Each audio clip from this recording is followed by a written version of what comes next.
আসসালামু আলাইকুম। সম্মানিত ভিউয়ার্স, কেমন আছেন? আশা করি সবাই ভালো আছেন। আমার এনে English and technology learning YouTube চ্যানেলের পক্ষ থেকে সবাইকে স্বাগতম। আপনারা যদি আমার চ্যানেল নতুন হয়ে থাকেন তাহলে অবশ্যই আমার চ্যানেলটি সাবস্ক্রাইব করবেন, লাইক কমেন্ট এবং শেয়ার দিবেন।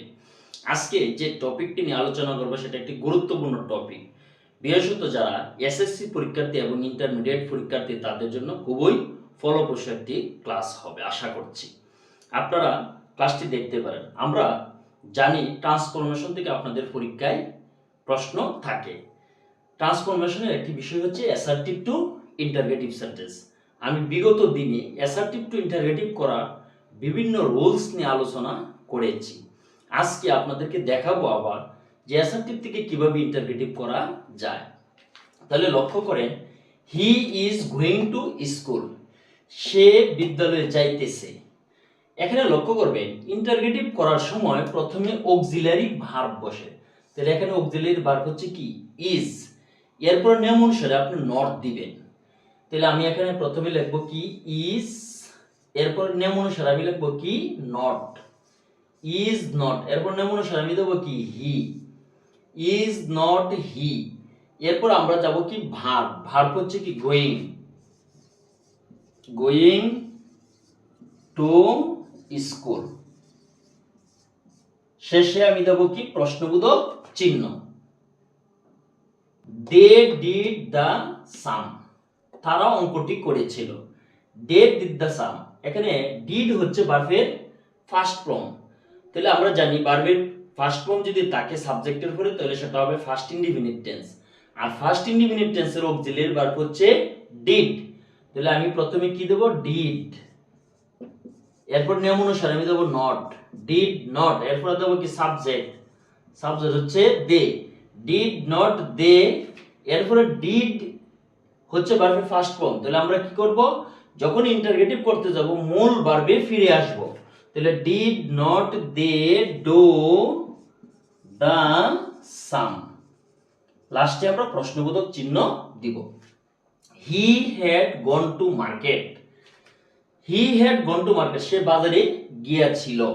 এখানে অক্সিলারি ভার্ব দেখেন হ্যাড, তাহলে আমি কি দেব হ্যাড, এরপর দেব কি নট, হ্যাড নট, এরপর দেখেন সাবজেক্ট হচ্ছে হি, হ্যাড নট হি, এখানে গন ভার্বের ফার্স্ট পার্টিসিপলই হবে, গন টু মার্কেট, প্রশ্নবোধক চিহ্ন। এরপর দেখেন উই ওপেন দ্য ডোর, আমরা দরজাটি খুলি। তাহলে সাবজেক্টের পরে কি আছে মূল ভার্ব, তাহলে সাবজেক্টের পরে যদি মূল ভার্ব হয় তাহলে সেটা হয় কি প্রেজেন্ট ইনডিফিনিট টেন্স, আর প্রেজেন্ট ইনডিফিনিট টেন্সের অক্সিলারি ভার্ব হচ্ছে ডো অথবা ডাজ। এখানে উই এর সাথে কি হবে ডো হবে, তাহলে আমি লিখব কি ডোন্ট, ডো নট, এরপর লিখব উই। এখানে দেখেন ওপেন, ওপেন দা ডোর, প্রশ্নবোধক চিহ্ন। দে মেক এ কাইট, তারা একটি ঘুড়ি তৈরি করে। এই বাক্যটাও কি আপনার প্রেজেন্ট ইনডিফিনিট টেন্স। তাহলে প্রেজেন্ট ইনডিফিনিট টেন্সের অক্সিলারি ভার্ব হচ্ছে কি ডো অথবা ডাজ। তাহলে আমি দেব কি ডোন দে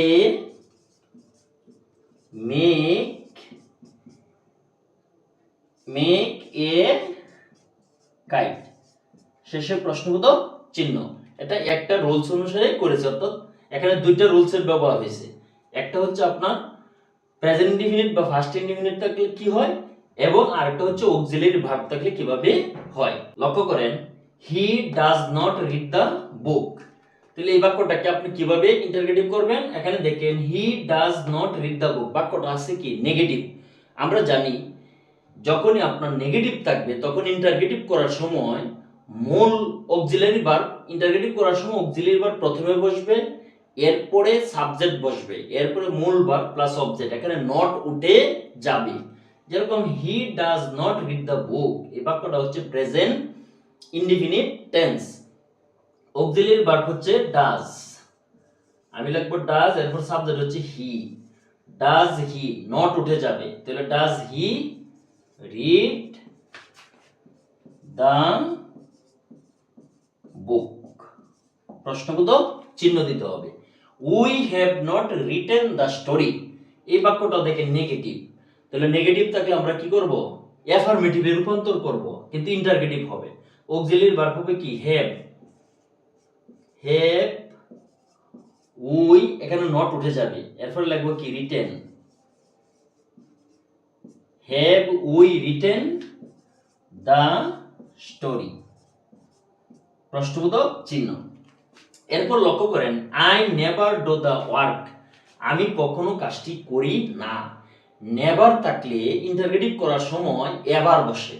বাক্যটি লক্ষ্য করেন I never do the work, বাক্যটি হচ্ছে প্রেজেন্ট ইনডিফিনিট টেন্স, আর প্রেজেন্ট ইনডিফিনিট টেন্সের অক্সিলিয়ারি ভার্ব হচ্ছে ডো বা ডাজ। তাহলে আমি কি দেব, ডো, ডো, এরপর সাবজেক্ট দেব, সাবজেক্ট হচ্ছে কি আই, এখানে আছে কি নেভার, নেভার থাকলে আমি কি ব্যবহার করব, এবার, ডো আই এবার, ডো আই এবার। এরপর দেখেন এখানে ডো হচ্ছে অক্সিলারি ভার্ব আর এখানে ডো হচ্ছে মূল ভার্ব, তাহলে আমি কি দেবো কি ডো আই এবার ডো দা ওয়ার্ক, প্রশ্নবোধক চিহ্ন ব্যবহার করতে হবে। He never go to school, তাহলে he never go to school বাক্যটা প্রেজেন্ট ইনডিফিনিট টেন্স, তাহলে হি হচ্ছে সাবজেক্ট থার্ড পারসন সিঙ্গুলার, আর থার্ড পারসন সিঙ্গুলারের বেলায় কি বসে, ডাজ বসে, তাহলে আমি এখানে কি ব্যবহার করব, ডাজ, এরপর subject Dev he, does he, নেভারের জন্য আমি ব্যবহার করব এবার, ডাজ হি এবার গো টু স্কুল, প্রশ্নবোধক চিহ্ন। দেয়ার ওয়াজ নাথিং টু ডু, বাক্যটা লক্ষ্য করে দেয়ার ওয়াজ নাথিং টু ডু, কোনো কিছু করার ছিল না, এখানে ওয়াজ আছে, বাক্যটা ফার্স্ট ইনডিফিনিট টেন্সে, তাহলে দেয়ার ওয়াজ নাথিং টু ডু, এখানে অক্সিলিয়ারি ভার্ব হচ্ছে কি ওয়াজ, তাহলে আমি দেব কি ওয়াজ, এরপর নিয়ম অনুসারে আমি সাবজেক্ট দেব কি দেয়ার, ওয়াজ দেয়ার। নাথিং থাকলে নাথিং এর পরিবর্তে আপনার ইন্টারগেটিভ করার সময় এনিথিং বসে, তাহলে আমি দেব এনিথিং, এনিথিং টু ডু, প্রশ্নবোধক চিহ্ন বসাতে হবে। Everybody likes flower, everybody likes flower, প্রত্যেকে ফুল পছন্দ করে। একটা কথা মনে রাখবেন, এভরিবডি, এভরিওয়ান, অল কে ইন্টারগেটিভ করার সময় হো বসে, অর্থাৎ এভরিবডি এভরিওয়ান অল এর পরিবর্তে আপনি কি বসাবেন, হো বসাবেন, আর হোর পরে অক্সিলিয়ারি ভার্ব বসাবেন ডু নট অথবা ডাজ নট, এরপরে মূল verb plus object plus extension বসাবেন। তাহলে আমরা এখানে এভরিবডির পরিবর্তে লিখব কি হো, হো, বাক্যটা হচ্ছে দেখেন এখানে লাইকস, যখনই আপনি মূল ভার্বের সাথে ইয়েস দেখবেন বা ইয়েস দেখবেন তখন বাক্যটা হবে প্রেজেন্ট ইনডিফিনিট টেন্স, আর প্রেজেন্ট ইনডিফিনিট টেন্স এবং সাবজেক্ট হচ্ছে থার্ড পারসন সিঙ্গুলার, সাবজেক্ট যেহেতু থার্ড পারসন সিঙ্গুলার তাহলে আপনারা কি ব্যবহার করবেন, ডাজ ব্যবহার করবেন, তাহলে হো ডাজ নট, হো ডাজ নট। এরপর এখানে দেখেন লাইক আছে, আমি দেবো কি লাইক, এখানে লাইক ছিল, ইয়েস হবে না, কারণ এখানে ডাজ নট যেহেতু নেগেটিভ তাই আর মূল ভার্ব দিতে হবে, তাহলে হো does not like flower, flower, প্রশ্নবোধক চিহ্ন দিতে হবে। এরপর দেখেন এভরিওয়ান প্রেজেন্টেড দেয়ার, এভরিওয়ান প্রেজেন্টেড দেয়ার, তাহলে বাক্যটা এখানে দেখেন প্রেজেন্টেড, বাক্যটা প্রেজেন্ট, প্রেজেন্টেড, প্রেজেন্টেড, অর্থাৎ ভার্বের ফার্স্ট ফর্ম আছে, তাহলে বাক্যটা হচ্ছে ফার্স্ট ইনডিফিনিট টেন্স, তাহলে আমরা এভরিওয়ান এর পরিবর্তে ব্যবহার করব কি হো, যেহেতু ফার্স্ট ইনডিফিনিট টেন্স তাহলে এখানে দেব আমরা কি ডিড নট, কারণ ফার্স্ট ইনডিফিনিট টেন্সের অক্সিলিয়ারি ভার্ব হচ্ছে কি ডিড নট, ডিড, আর সাথে আমরা ব্যবহার করব কি নট, তাহলে হো ডিড নট প্রেজেন্ট দেয়ার, প্রশ্নবোধক চিহ্ন ব্যবহার করব। এরপর দেখেন করেন অল মেন লাভ ওয়েলথ, প্রত্যেকেই সম্পদ পছন্দ করে, তাহলে এখানে অল, অলের জন্য আমি ব্যবহার করব কি হো, বাক্যটা দেখেন লাভ আছে প্রেজেন্ট ইনডিফিনিট টেন্স, সাবজেক্টের উপরে মূল ভার্ব, আর এখানে সাবজেক্ট হচ্ছে প্লুরাল অল মেন, তাহলে আমি দেব who do not, who do not love wealth,